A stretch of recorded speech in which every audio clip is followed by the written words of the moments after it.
Hello everybody.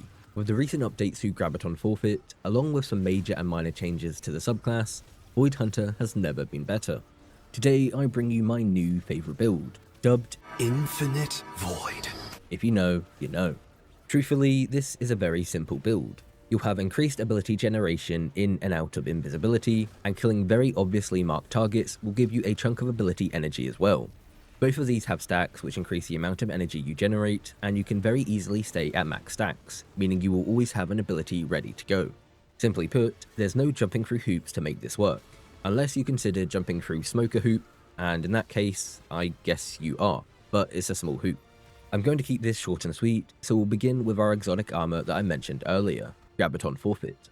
Every time you enter invisibility, you gain a stack of Vanishing Shadow up to a max of 3. While the buff is active, you gain increased ability generation which increases for each stack. While invisible, Vanishing Shadow does not decay. When you leave invisibility, it remains for 6 seconds and you'll need to re-enter to remove the countdown. At max stacks, it also grants an overshield. Aspect wise, our main and second core part of this build is on the prowl.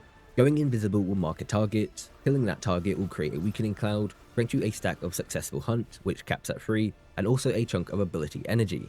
Entering the weakening cloud will turn you invisible and mark another target. Additional stacks of successful hunt grants increased ability energy. Our second aspect is Stylish Executioner and brings both Graviton Forfeit and On Your Prowl together.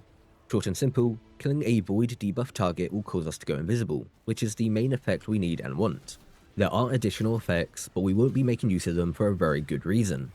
So to quickly summarise, we have 2 ways to go invisible thanks to our aspects, and with On the Prowl and Graviton Forfeit, we have 2 very strong ways to regenerate our abilities.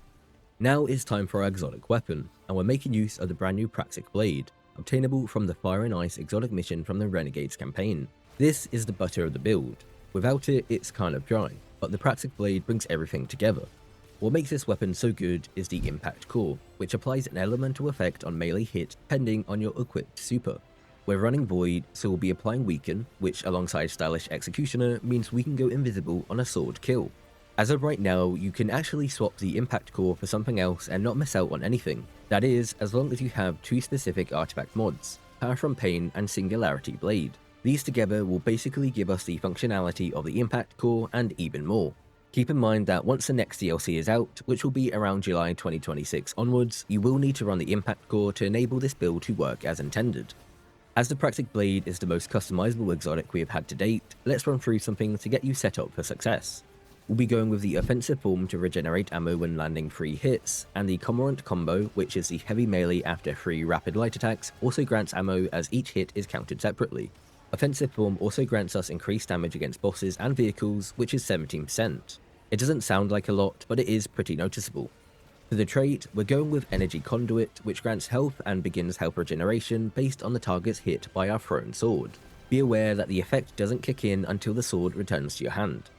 Mod-wise, it really doesn't matter, but I've gone for one of the grip mods just so that we can guard for a little bit longer. Now, part of what makes the Praxic Blade so good, outside of the insane synergy with our subclasses, is the ammo economy. It has built-in ammo regeneration with the cores, and along with kinetic synthesis from the artifact and the special finisher class item mod, you will rarely, if ever, run out of ammo. Quick PSA, the first time you do 3 light attacks and then the 3 heavy attack, you will lose 1 ammo, but doing that another 2 times will regenerate the ammo in full. Then it will loop back around and you'll lose 1 ammo, and so on and so on. So please believe me when I say that the ammo economy is incredible. The other 2 weapons don't really matter that much, but I would go for any rocket sidearm in your energy weapon slot. Personally, I would suggest Lotus Eater as it's void, but that is not a tiered weapon and is only available from the Nightfall playlist, which also includes every other Nightfall weapon, so not really worth it. For your heavy, just go for really any weapon that you're happy to use for damage. I have opted for the Dawning Linear with Reconstruction and Precision Instrument, just so that I can swap to it when I want to damage a chunky target at range. Quickly looking at our stat spread, always go for as close to 100 super as possible, then get at least 70 in both class and grenade, and then put as much into weapon as possible. We don't need to worry about melee because we won't be able to use our smoke while the Praxic Blade is in hand, and it's going to be in our hand nearly all the time.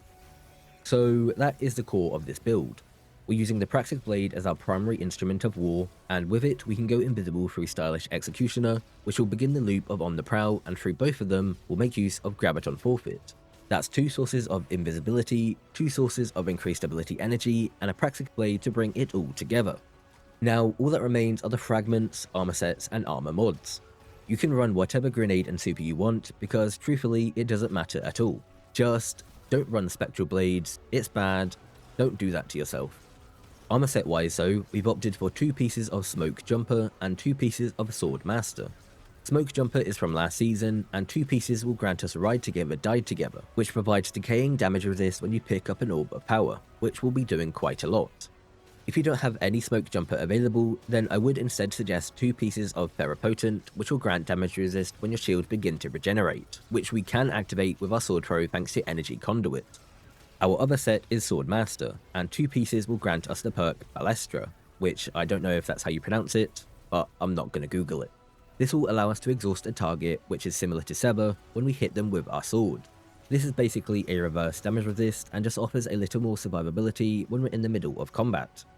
Onto our Fragments, and we're going with Vigilance to get an overshield when defeating enemies while at low health, which acts as a safety guard in dire moments. Starvation is to activate Devour, which we can currently get from the artifact, but I still like to run this fragment as it not only safeguards the build for when the artifact leaves, but activating Devour for the first time also grants us health, so it's there just in case. Reprisal is for bonus super energy when getting final blows while surrounded, which with a sword will be nearly all the time. Persistence will increase the duration of our invisibility, overshield, and Devour. This is really just to make the most of our 2 overshield sources, as we can very easily keep invisibility and Devour up. If you really wanted to, you can swap this out for Remnants, just so that our grenade lasts a little bit longer. And then Harvest will generate an Orb of Power and Void Breach when we defeat a weakened target, which again, with our sword, will be nearly all the time. Now we are onto the Armour Mods, and we're just going to rattle through them because I have thrown a lot of information at you already. On your helm, run Ashes to Assets and Dynamo, which will help get our super back, and then a Kinetic Siphon for the Praxic Blade. On your arms, go for 2 Firepower to make the occasional orb, and then a Bolstering Detonation so that we can get our class ability back even faster. For your chest, I would run a melee damage resistance as will be up close and personal, and then 2 other resist mods depending on what activity you're in. With your legs, go for a Recuperation so that we can get some health when picking up the many orbs of power that we'll be creating, and then an Innovation and Insulation so that we can, again, get our grenade and class ability back a little bit quicker. And finally, on our class item, we're going for Reaper so that we can make an Orb of Power when defeating a target after dodging. Then we've got Special Finisher to spend our Armor Charge and make some special for both of our special weapons. And then we've got Powerful Attraction to collect all the nearby orbs whenever we dodge, which will be quite a lot. I won't go into detail on the artifact mods, but you should run these during Renegades, which includes the one we discussed before. So that is the build in its entirety. Just to reiterate some points, since I did go through a lot, the Praxic Blade is our main weapon for this build.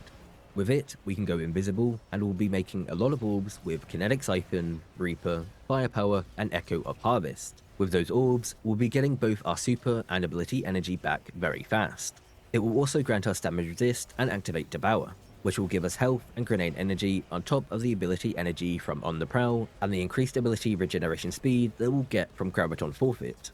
Enemies will also be weakened nearly always thanks to our Praxic Blade and the weakening cloud from On the Prowl, so everything synergizes together, creating a really good, really fun, all-round build. There's really nothing else to go over, so with that, I'll let you be. In the description will be both a link to Mobalytics and a dim loadout, so you can check those out if you need to. With that out of the way, thank you for watching, have a great day.